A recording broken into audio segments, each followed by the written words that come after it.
Apa kata Rasulullah? Orang yang masuk surga itu an-nauma ilal qabri, pindahkan tidur ke alam kubur, nanti di surga nyesel. Kalimat pertama orang masuk surga itu nyesal, rasanya amal itu kok nggak banyak dulu kita buat. Makanya kalimatnya kedengaran itu suaranya gitu nanti. Ini juga suara Ustaz Kuma ini di surga. Ustaz kok nyesel juga. Iya, aku kok ya kurang nambah amalnya dulu. Ustaz Mumin lagi. Ustaz Mumin banyak nyeselnya.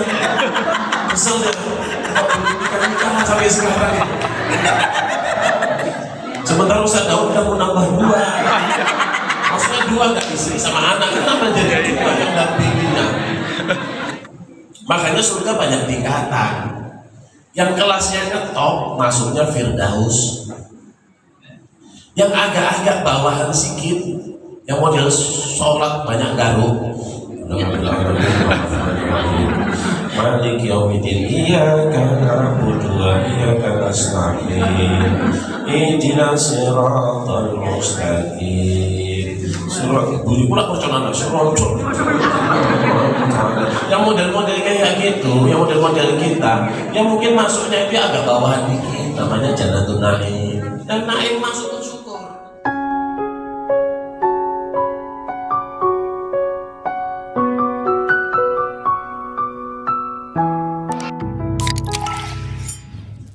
Allah. Nah, Rasul itu pengen kita bahagia. Apa kata Rasulullah? Resep bahagia akhirat. Rasulullah ngomong karena kita pengen bahagia. Rasulullah juga pengen kita bahagia. Man syarafa arba'an ila arba'in wajadal jannah. Siapa yang mampu, kata Rasulullah, memindahkan 4 perbuatan kepada 4 perbuatan lainnya, wajadal jannah, mendapatkan kebahagiaan yang hakiki. Pokoknya ibu akhirat nanti senang. Apa itu? Yang pertama adalah an-nauma ilal qabri, mindahin tidur ke alam kubur. Gimana mindahin tidur ke alam kubur? Tidur ini kan lambangnya istirahat. Tidur itu lambang enak-enakan. Orang kalau udah tidur lupa semuanya. Cicilan kulkas ya lupa, cicilan jilbabnya lupa, cicilan seragamnya lupa. Begitu bangun baru ingat lagi. 3 kali bayar lagi. Saya datang bulan depan, bayar datang ditagih pun. Artinya apa? Manusia ini sifatnya pengen santai. Siapapun orangnya pengen santai. Makanya berebut-berebut orang sekarang itu masuk pegawai negeri, supaya nanti udah tua, nggak kerja lagi, tapi gaji tetap jalan, bisa santai. Karena sifat manusia itu pengennya santai. Sekolah zaman kita dulu, Bunda, jalan dari rumah, sekolahnya itu 3 km lewat sungai. Nyebrang gitu, kayak semalam ngetren di YouTube itu pakai keranjang nyebrang gitu. Nyebrang, jalan, nah jalannya susah. Begitu sampai sekolah, gurunya ngomong, anak-anak hari ini kita tidak sekolah, tidak belajar, karena guru mau rapat ke kecamatan. Kira-kira murid yang datang ke sekolah tadi suntuk apa senang? Senang, kan nggak jadi belajar. Padahal udah jalan jauh-jauh sampai sekolah. Itulah sifat manusia, pengennya santai. Udah jalan jauh sampai sana nggak jadi belajar, bukannya suntuk malah senang. Nah, jemaah yang dimuliakan Allah, an-nauma ilal qabri, pindahkan tidur ke alam kubur. Kalau mau istirahat, kata Rasulullah, jangan di dunia, salah tempat. Dunia dipakai istirahat, nggak cocok. Dunia itu dipakai kayak gini. Zikiran, ibadahan, sholawatan. Dunia pakainya kayak gini. Coba dipakai santai, nggak usah zuhur, nggak usah asar, nggak usah maghrib, nggak usah isya, nggak usah subuh, nggak usah selawat, nggak usah zikir, nggak usah amal. Santai. Repot nanti kita di akhirat. Nah kalau mau tidur di alam kubur, nanti dalam kubur ibu tidur enak nih. Nggak percaya tes. Nggak ada menantu, nggak ada cucu, nggak ada yang ganggu. Enak dalam kubur. Dalam kubur itu datang-datangan. tengok-tengokan. Bahkan sebagian mengatakan cakap-cakap. Karena Rasulullah dari hadisnya mengatakan, baguskanlah kain kafanmu, karena nanti yang di dalam nana yang udah tinggal lama. Baru tinggal Pak, iya. Kain kafannya cantik, dibelikan anakku yang tinggal di Jalan Kiwi. Dia kan kerjanya agak lumayan. Jadi kain kafannya itu nggak dari Al-Barokah, dibelikannya langsung. Bahkan aku belum meninggal, dia dibelikannya 2 tahun sebelum meninggal. Nah, jemaah yang dimuliakan Allah, nanti ibu dalam kubur enak. Makanya an-nauma ilal qabri, memindahkan tidur ke alam kubur. Orang yang dunia dipakai santai, kuburnya nyesal. Akhirat itu tempat nyesal. Banyak amal pun nyesal, apalagi yang amalnya sedikit. Makanya kalimat yang kedengaran di akhirat pertama itu nanti gitu. Gitu nyesal. Begitu masuk akhirat, masuk surga, malaikat. Kenapa? Orang masuk surga karena rahmat Allah. Tapi mendapatkan fasilitas surga ada tergantung kepada amal. Makanya surga banyak tingkatan. Yang kelasnya ngetop masuknya Firdaus. Yang agak-agak bawahan sedikit, yang model sholat banyak garuk. Malik yaumiddin iyyaka na'budu wa iyyaka nasta'in ihdinas siratal mustaqim. Surat bunyi pula perconaan surat.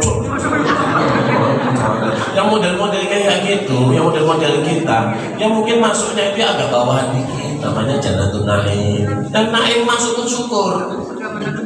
Nah begitu masuk surga nyesal. Kenapa? Orang masuk surga karena rahmat Allah, fasilitas surga ada juga tergantung sama amal. Yang amalnya banyak, fasilitasnya banyak. Nah, kenapa di situ kan ada suatu kisah. Ada anak-anak meninggal waktu kecil. Dia masuk kemana?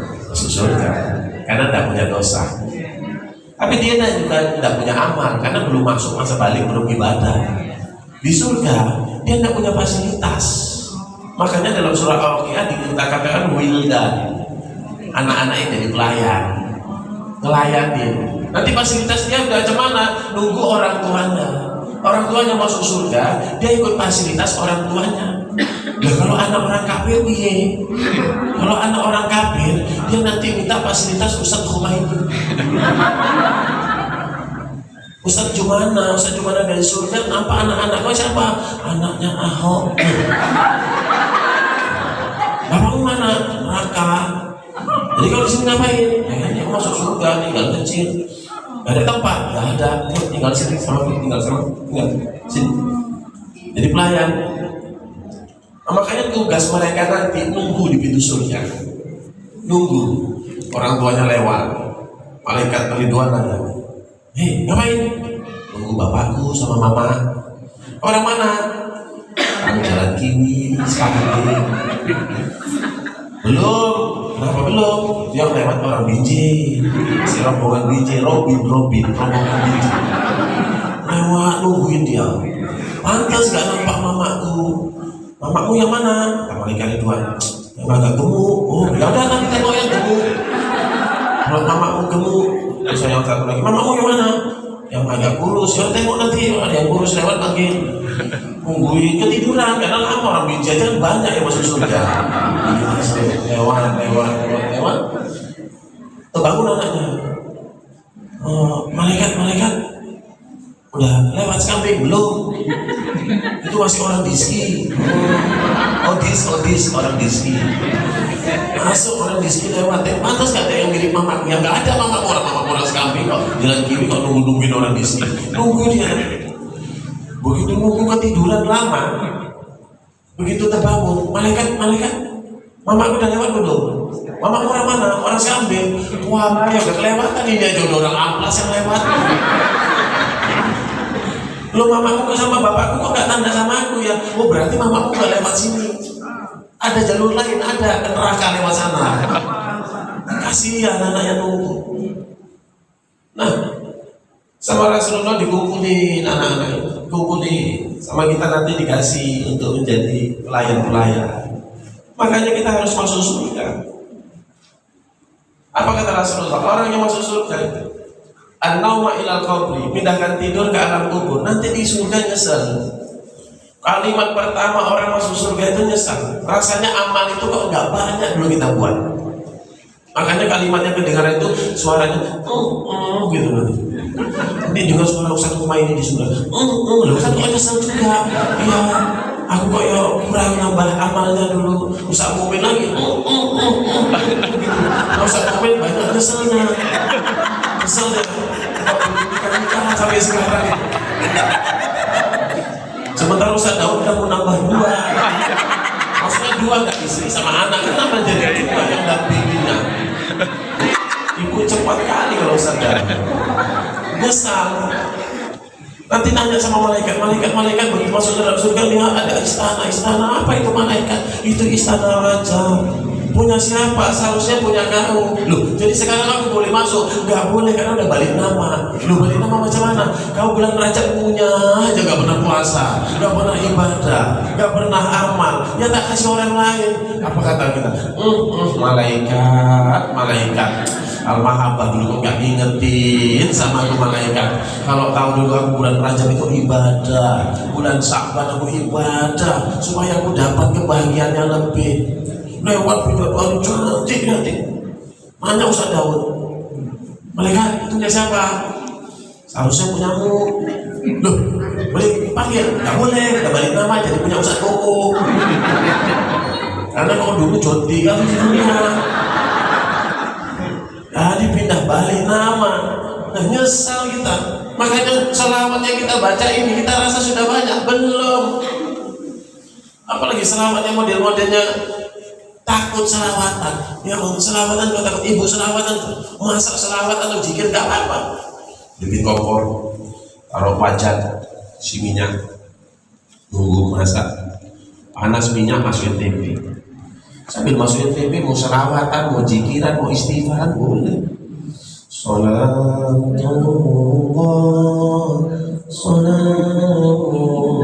Gosok balik, jangan gak balik.